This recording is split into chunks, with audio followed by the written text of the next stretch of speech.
तर राष्ट्रीय अध्यक्षपदी माझी नियुक्ती नाही प्रफुल्ल पटेल यांनी आता पोस्ट केलेली आहे। अध्यक्षपदी नियुक्तीच्या चर्चांमध्ये कोणतंही तथ्य नाही असं स्पष्टीकरण आता प्रफुल्ल पटेलांनी दिलं।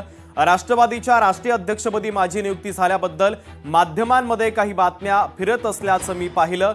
मी स्पष्टपणे सांगू इच्छितो की हे अहवाल पूर्णपणे निराधार आहे आणि त्यामध्ये कोणतंही तथ्य नाही असं आता प्रफुल्ल पटेल यांनी स्पष्ट केलेलं आहे।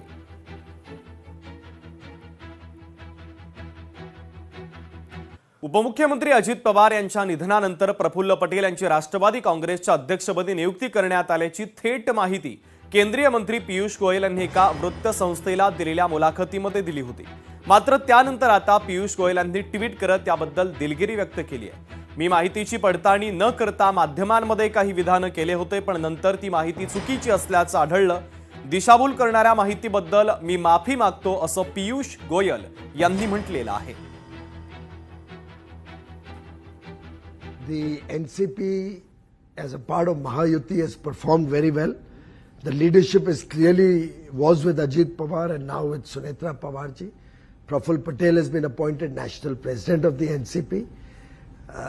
I don't see Mr. Sharad Pawar being invited to join the NCP, given that he has lost the people's trust and the vote, despite coming together in Pimpri Chinchwad and Pune.